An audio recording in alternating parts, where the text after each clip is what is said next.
Assalamualaikum warahmatullahi wabarakatuh. Perkenalkan, saya Siti Nur Fadila dari kelas IPA B kelompok 1, jurusan Ilmu Pengetahuan Alam, Fakultas Tarbiyah dan Ilmu Keguruan, Institut Agama Islam Negeri Ponorogo.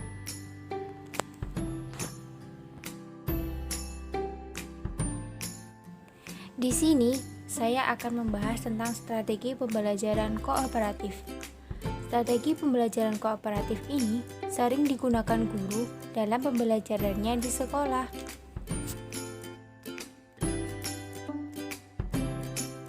Apakah strategi pembelajaran kooperatif itu? Mungkin ada yang tahu dari kalian?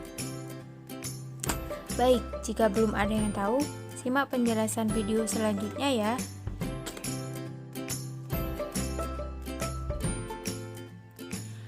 Strategi pembelajaran kooperatif adalah model pembelajaran yang mengutamakan eksistensi kelompok. Setiap siswa dalam kelompok memiliki tingkat kemampuan yang berbeda-beda dan juga memiliki latar belakang ras, budaya, dan suku yang berbeda. Model pembelajaran kooperatif mengutamakan kolaborasi dalam memecahkan masalah untuk menerapkan pengetahuan dan keterampilan untuk mencapai tujuan pembelajaran.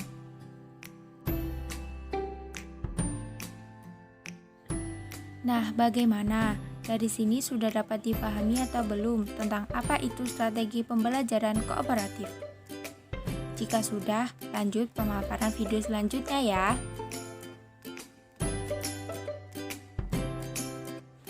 Oke, selanjutnya tentang tahapan-tahapan atau langkah-langkah pembelajaran kooperatif. Pembelajaran kooperatif memiliki 6 langkah-langkah, yaitu sebagai berikut. Tahapan pembelajaran kooperatif.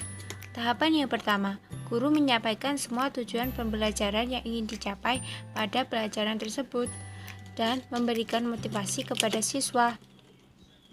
Sebelum mengawali pembelajaran, guru akan memberikan salam. Setelah itu menyinggung materi yang akan dibahas. Kemudian, guru akan memberikan motivasi kepada siswa. Tujuan diberikannya motivasi agar siswa semangat dalam pembelajaran. Tahapan yang kedua, guru menyampaikan materi pembelajaran. Guru menyampaikan materi pembelajaran hari ini kepada siswa dengan menggunakan bahan bacaan seperti buku atau demonstrasi lainnya.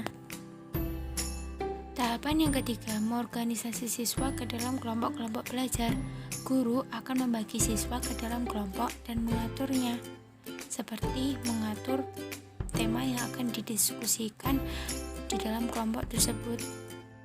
Tahapan yang keempat, guru membimbing kelompok-kelompok belajar pada saat mereka mengerjakan tugas. Pada saat kerja kelompok, terdapat kata atau kalimat yang kurang dipahami. Dapat ditanyakan kepada guru.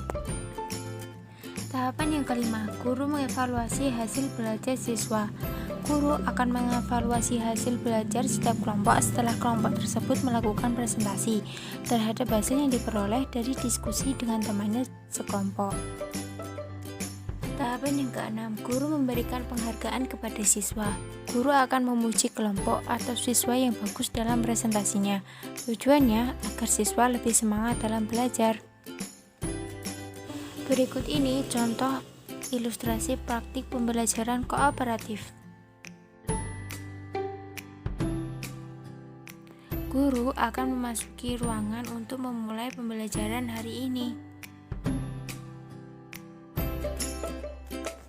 Assalamualaikum warahmatullahi wabarakatuh. Selamat pagi kelas B. Semoga tetap sehat dan semangat semuanya ya. Hari ini kita akan membahas tentang larutan asam, basa, dan garam. Ibu harap kalian bisa memahami materi dengan baik ya. Baiklah, di sini Ibu akan menjelaskan sedikit tentang larutan asam, basa, dan garam. Larutan adalah sebuah campuran homogen dari 2 atau lebih substansi. Jumlah substansi yang dicampurkan berjumlah relatif dan bisa bertambah hingga mencapai batas kelarutan. Larutan biasanya berupa cairan, tetapi ada juga yang gas dan bentuk padat juga bisa dicampurkan di dalam larutan. Sebuah larutan terdiri dari zat terlarut atau solut dan pelarut atau solvent. Nah, itu tadi penjelasan dari saya tentang larutan. Sekarang terdapat 3 pembahasan, yaitu asam, basa, dan garam yang dapat kalian bahas bersama teman kelompok kalian. Sekarang kalian berhitung untuk menentukan anggota kelompok. Silakan dimulai berhitung. Murid pun berhitung 1, 2, 3, dan kembali lagi 1 sampai ke 3. Nah, setelah berhitung, silakan bergabung dengan kelompok kalian masing-masing. Di sini Ibu akan menjelaskan pembagian materi yang harus kalian bahas. Untuk kelompok 1, kalian mendapatkan materi asam. Kemudian kelompok 2 membahas tentang basa. Kemudian yang kelompok 3 membahas tentang garam ya. Silakan kalian baca dan diskusikan dengan teman kelompok kalian tentang materi yang saya berikan tadi. Kalian cukup mencari pengertian dan contohnya saja ya. Jika ada yang kurang jelas bisa ditanyakan kepada saya. Saya beri waktu 30 menit untuk mendiskusikan semuanya ya.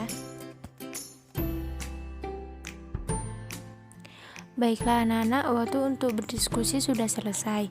Silakan perwakilan kelompok atau seluruh kelompoknya mempresentasikan hasil dari diskusi yang kalian lakukan tadi.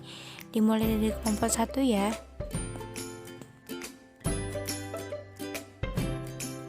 Baik, sebelumnya Assalamualaikum warahmatullahi wabarakatuh. Saya perwakilan dari kelompok 1 akan mempresentasikan hasil diskusi yang kami lakukan dengan tema asam. Asam adalah zat yang rasanya masam. Menurut teori asam basa Arrhenius, asam adalah zat yang dilarutkan dalam air menghasilkan ion H+. Zat yang bersifat asam memiliki pH atau derajat keasaman kurang dari 7. Contoh asam adalah asam klorida, asam asetat, asam sulfat, dan asam nitrat. Mungkin cukup sekian yang dapat saya sampaikan. Selanjutnya akan dilanjutkan oleh kelompok 2. Terima kasih. Wassalamualaikum warahmatullahi wabarakatuh. Assalamualaikum warahmatullahi wabarakatuh. Saya perwakilan dari kelompok 2 akan mempresentasikan hasil diskusi yang kami lakukan dengan tema basa. Basa adalah zat yang rasanya pahit.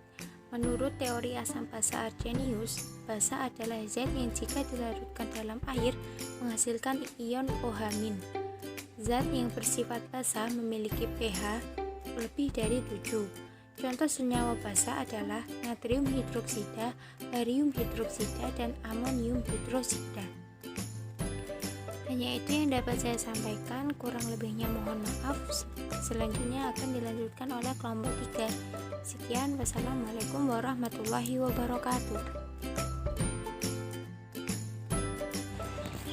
Assalamualaikum warahmatullahi wabarakatuh. Saya perwakilan dari kelompok 3 akan mempresentasikan hasil diskusi dari kelompok saya. Di sini tema kami adalah garam. Garam bersifat netral, tidak menghasilkan ion H+ dan ion OH- dalam air. pH garam tergantung pada komponen penyusunnya. Garam yang dibentuk oleh asam kuat dan asam lemah akan bersifat asam atau pH kurang dari 7. Misalnya amonium klorida, garam dapur, terbentuk dari reaksi antara natrium hidroksida NaOH dengan asam klorida. HCl, garam dapur mempunyai pH 7. Bahan-bahan rumah tangga yang bersifat netral contohnya adalah air, garam dapur, larutan, gula, dan minyak goreng. Mungkin hanya itu yang dapat saya sampaikan, kurang lebihnya mohon maaf. Wassalamualaikum warahmatullahi wabarakatuh. Baiklah, setelah kalian mempresentasikan hasil diskusi yang kalian lakukan dan Ibu sudah menilainya, semuanya sudah bagus. Mari kita tepuk tangan untuk semua siswa kelas B hari ini. Semoga tambah semangat lagi ya belajarnya. Mungkin cukup sekian pembelajaran hari ini, kurang lebihnya Ibu mohon maaf. Wassalamualaikum warahmatullahi wabarakatuh. Sampai jumpa di minggu depan ya. Nah, itu tadi 6 langkah-langkah atau tahapan pembelajaran kooperatif. Selain itu juga terdapat manfaat dari pembelajaran kooperatif loh. Apa saja ya kira-kira? Terdapat 5 manfaat pembelajaran kooperatif. Yang pertama, mengembangkan tingkah laku kooperatif dan hubungan yang lebih baik antar siswa. Siswa belajar lebih banyak dari teman mereka dalam belajar kooperatif daripada dari guru. Yang kedua, memacu terbentuknya ide baru. Di dalam suatu kelompok, terdapat banyak siswa. Mereka memiliki pemikiran yang berbeda-beda. Apabila ide-ide dari mereka disatukan, maka akan muncul ide baru yang sangat kreatif dan bagus. Yang ketiga, memperbaiki hubungan antar siswa. Tidak semua siswa antara satu dengan lainnya memiliki hubungan yang sangat akrab. Dan dengan belajar kooperatif ini, mereka akan saling berbincang-bincang dalam kelompoknya. Yang keempat, meningkatkan prestasi akademik. Di dalam kelompok belajar, jika pekerjaannya itu bagus, maka mereka akan mendapatkan nilai yang bagus dan mendapatkan nilai tambahan dari guru. Kemudian yang kelima, mengembangkan solidaritas siswa. Dalam pembelajaran kooperatif, mereka akan bekerja sama dalam kelompok. Selain itu juga terdapat 5 unsur penting dalam pembelajaran kooperatif, yaitu yang pertama, saling ketergantungan yang bersifat positif antar siswa. Dalam belajar kooperatif, siswa merasa bahwa mereka sedang bekerja sama untuk mencapai satu tujuan dan terikat satu sama lain. Seorang siswa tidak akan sukses kecuali semua anggota kelompoknya juga sukses. Siswa akan merasa bahwa dirinya merupakan bagian dari kelompok yang juga mempunyai andil terhadap suksesnya kelompok tersebut. Dan yang kedua, interaksi antar siswa semakin meningkat. Belajar kooperatif akan meningkatkan interaksi antara siswa. Hal ini terjadi dalam hal seorang siswa akan membantu siswa lain untuk sukses sebagai anggota kelompok. Saling memberikan bantuan ini akan berlangsung secara alamiah, karena kegagalan seseorang dalam kelompok mempengaruhi suksesnya kelompok. Untuk mengatasi masalah ini, siswa yang membutuhkan bantuan akan mendapatkan dari teman sekelompoknya. Interaksi yang terjadi dalam belajar kooperatif adalah dalam hal tukar-menukar ide mengenai masalah yang sedang dipelajari bersama. Dan yang ketiga, tanggung jawab individual. Tanggung jawab individual dalam belajar kelompok dapat berupa tanggung jawab siswa, seperti membantu siswa yang membutuhkan bantuan. Siswa tidak dapat hanya sekedar membonceng pada hasil kerja temannya. Yang keempat, keterampilan interpersonal dan kelompok kecil. Dalam belajar kooperatif, selain dituntut untuk mempelajari materi yang diberikan, seorang siswa dituntut untuk belajar bagaimana berinteraksi dengan siswa lain dalam kelompoknya. Bagaimana siswa bersikap sebagai anggota kelompok dan menyampaikan ide dalam kelompok akan menuntut keterampilan khusus. Dan yang kelima, proses kelompok. Belajar kooperatif tidak akan berlangsung tanpa proses kelompok. Proses kelompok terjadi jika anggota kelompok mendiskusikan bagaimana mereka akan mencapai tujuan dengan baik dan membuat hubungan kerja yang baik. Nah, itu tadi pembahasan dari saya mengenai pembelajaran kooperatif. Mungkin cukup sampai di sini pembahasan dari saya. Sekian yang dapat saya sampaikan, kurang lebihnya saya mohon maaf. Wassalamualaikum warahmatullahi wabarakatuh.